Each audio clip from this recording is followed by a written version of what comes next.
The hectic season is on us with all these bowl games going all over the place, prospects left and right. Who's playing, who's not? What did we see this weekend? What are we going to see this coming weekend? And who stands out to us? Welcome to Locked On NFL Draft.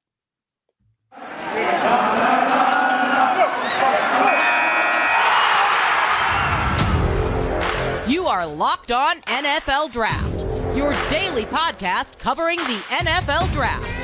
Part of the Locked On Podcast Network, your team every day.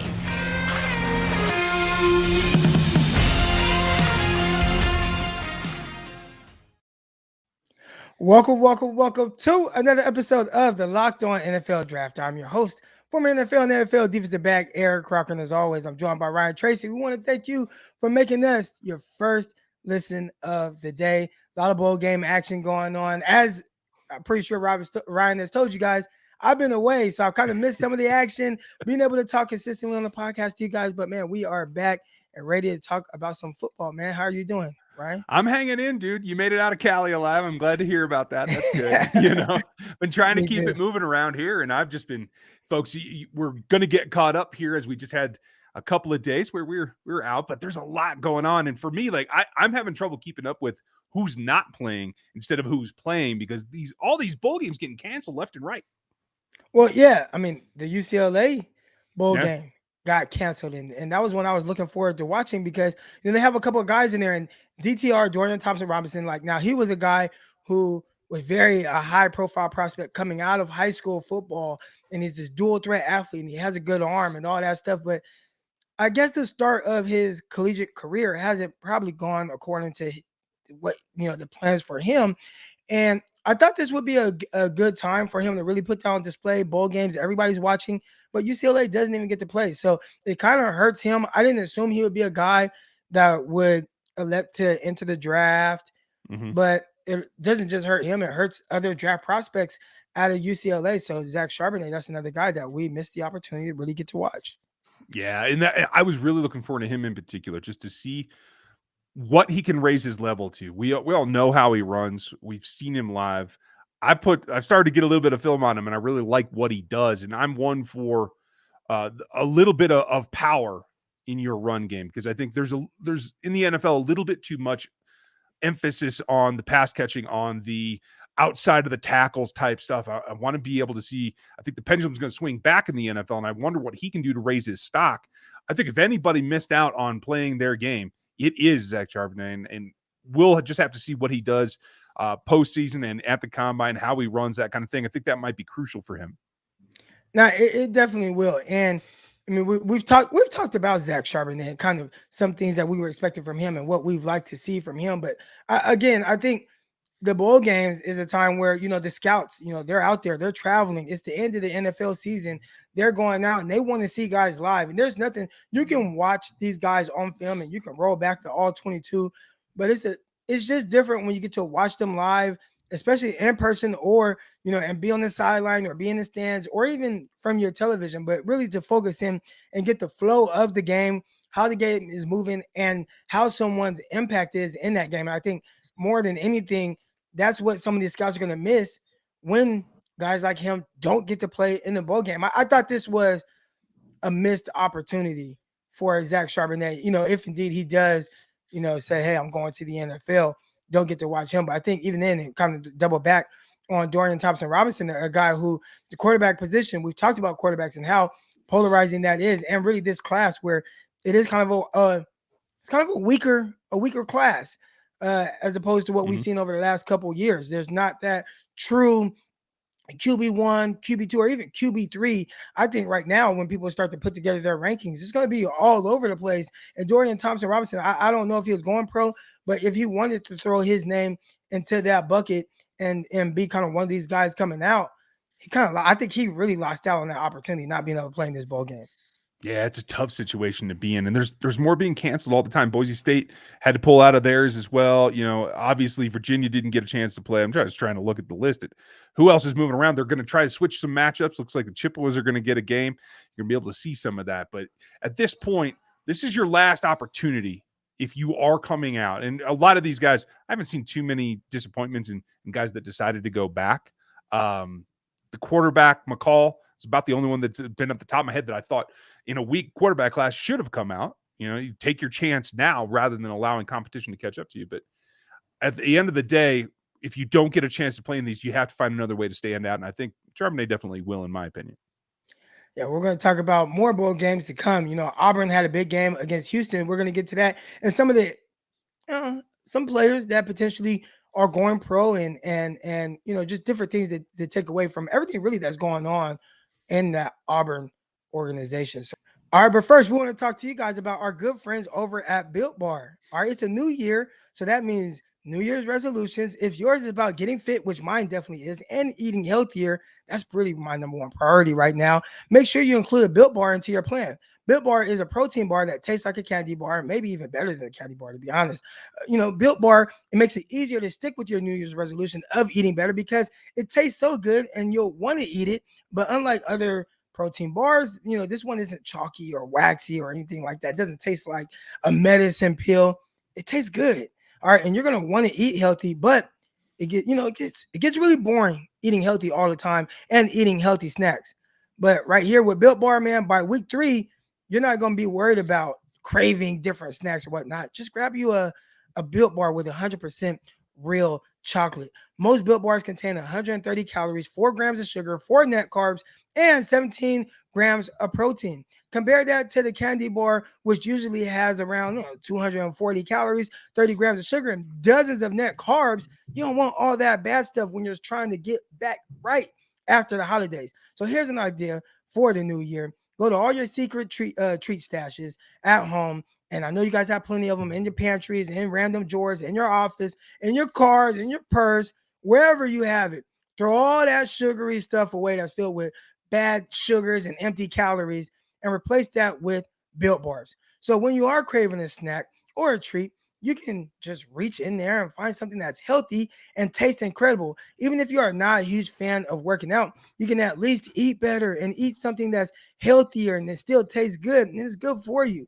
That way, when you enjoy a delicious Built Bar, you can almost count it as a kind of a workout. So there's so many flavors to choose from. You got coconut almond, peanut butter brownie, raspberry, cookies and cream, salted caramel, which is my favorite, mint brownie, and many, many more. In fact, they're coming out with new flavors all the time, especially limited flavors. So to get this, make sure you guys go to built.com, use the promo code, and get 15% off of your order. All right, use promo code LOCK15 for 15% off at built.com.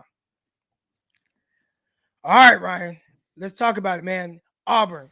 Were you shocked to see that Bo Nix was like, all right, I'm just gonna head over to Oregon? Shocked? No. Disappointed? Yeah. I have to say, like, I'm all for maximizing your return. I think it was a business decision. Clearly, they've gone a little bit back and forth there. I didn't think that jumping into a brand new offense was the best thing for him, but I can certainly understand that you want to get one more shot if you feel you haven't shown your total potential and what you're capable of doing. I think at this point, it left Auburn in a position that they were able to rely on Bigsby pretty well. Could it have been more dynamic if he were there? That's going to be the question. And can he then step over to Oregon and take that up another notch coming up here next season? Clearly, I think he'll be at the top of the list next season as long as he can do what he does and expand on what he's shown us in the past.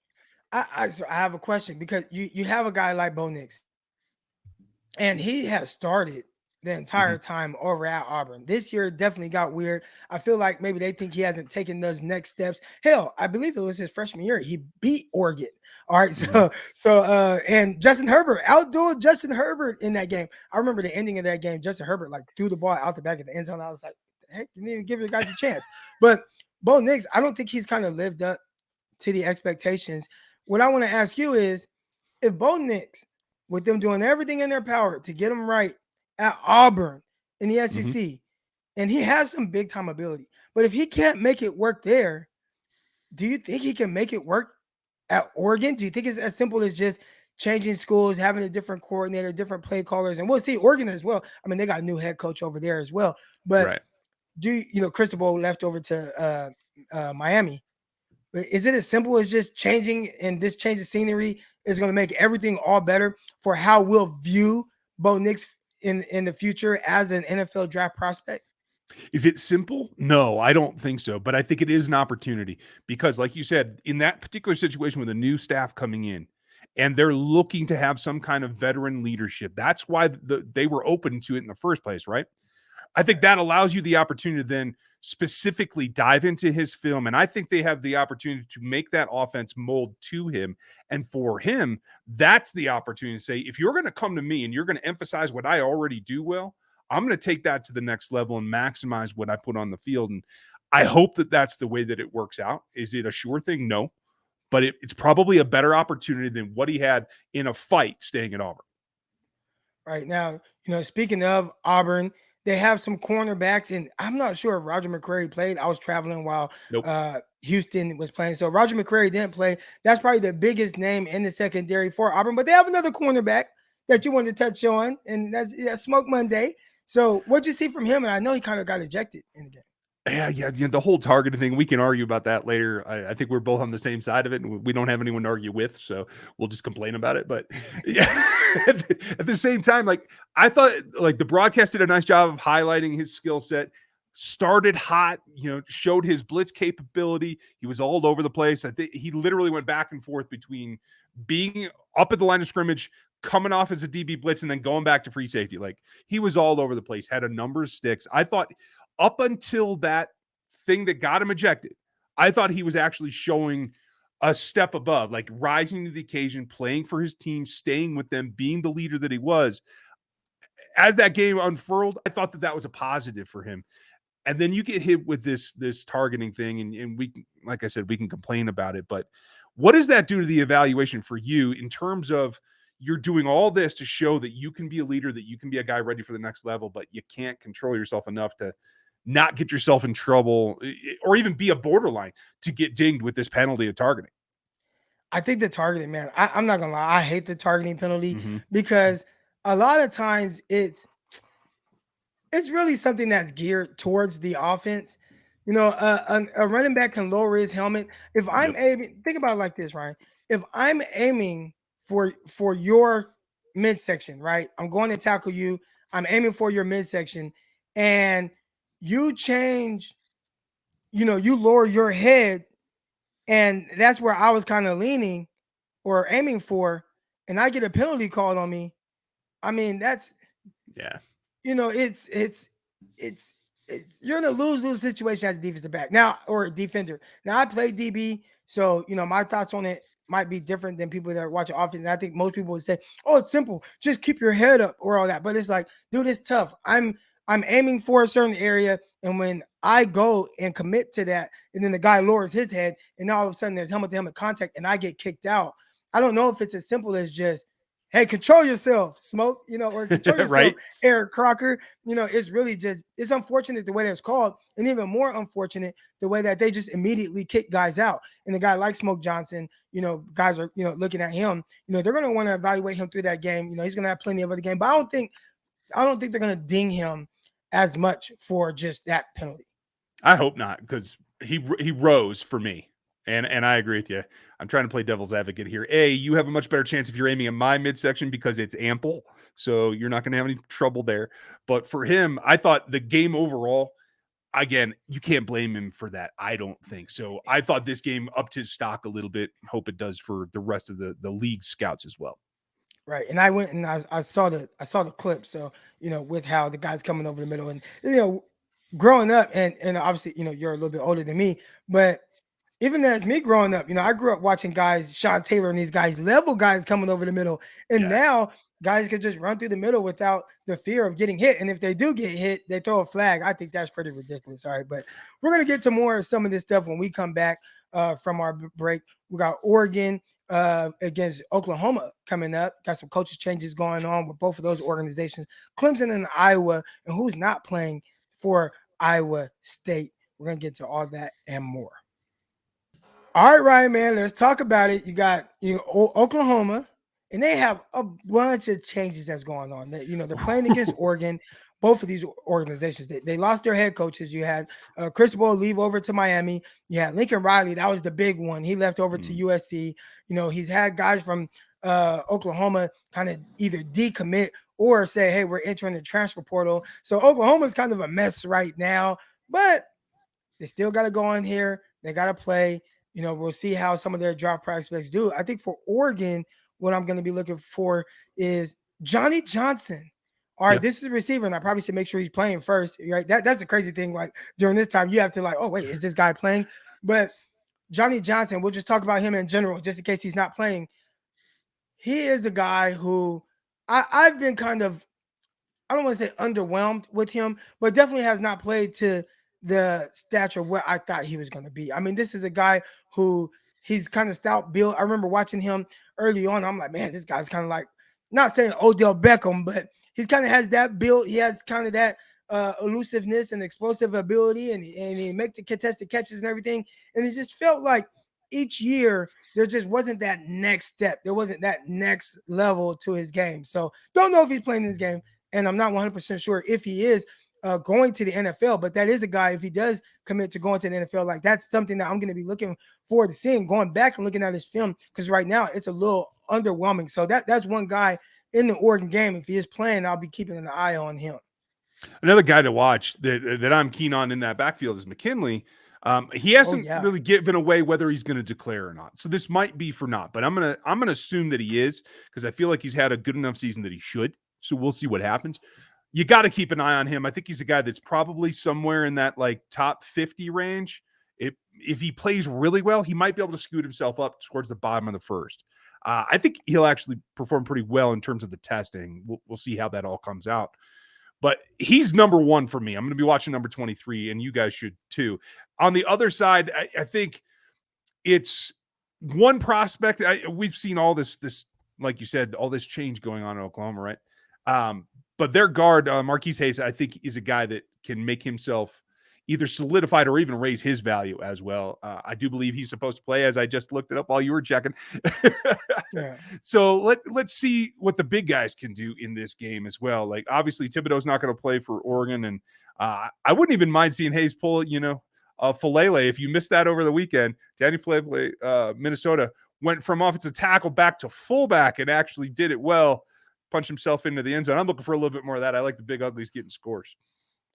All right, so I got some news on Johnny Johnson, right? We talked about him, and he suffered a season-ending foot injury. So he won't be playing in this game, clearly. And I wonder if that's going to be the end of his time at Oregon. These past 5 years have been, he's been there for 5 years. Yeah. So, yep, he's leaving. And we'll see, how that affects his draft stock, but it definitely won't be a guy that's playing in this game today. On the other side, we have Clemson, Iowa State, and our guy Breece Hall, man. Definitely looking forward to watching him play, and he's not playing. That's tough. The crazy thing is, a few years ago, and I say a few years ago, I'd say about 5 years ago now, there was no doubt guys were playing in these bowl games. But then with Christian McCaffrey and Leonard Fournette, they opted out. Since then, it's been kind of a snowball effect of guys just not playing in the bowl game. So you and I have to do a lot of research and find out who's playing, who's not. Breece Hall, another guy who we were looking forward to watching and seeing, hey, does he put his stamp on being one of the best running backs in this class? But we don't get a chance to see that. No, and that's going to be unfortunate, and right now, as we sit here, probably the highlight for me is going to be watching Booth, the DB from Clemson. As I sit here right now, I don't see anything about him not playing. So we'll see if that actually happens or not. I'll cross my fingers, because I haven't had enough time to go over film for him. And for Clemson to be in the situation that they are, to have the season that they had, I don't think there's any way that you're going to see him go back. I have heard some questions about that. Could Booth return? I don't think that that's anywhere near a possibility, given where he's being ranked. So let's see what he does as well. Yeah, Booth, I mean, people have him going really high. So that's someone. I'm one of them. Yeah, perfect ball skills, things like that. But I can't wait to kind of dive into him. And we talked about some of the cornerbacks in this class. Roger McCreary, a guy who didn't play for Auburn, but that's a guy who I loved his film. We watched some of these other guys, and we'll continue to dive into guys like Booth as we continue on this show. But, man, we want to thank y'all for tuning in today. When we get back, we're going to be on with Rob Rang and talk about some of the things that he's looking forward to watching with a lot of these games and prospects, the big games, the playoff games. All right, we're going to get into all that more. But first, we want to thank you for, again, making this your first listen of the day. if you haven't already, go check out the Locked On 49ers with myself, Brian Peacock, and Locked On NFL Chiefs with Ryan Tracy. You can follow us on social media at Eric_Crocker. I'm starting to put out some clips and things like that of prospects. So, you guys might want to tune into that. Also follow Ryan Tracy on Twitter at Ryan Tracy NFL. But till next time, man, we are out. Peace.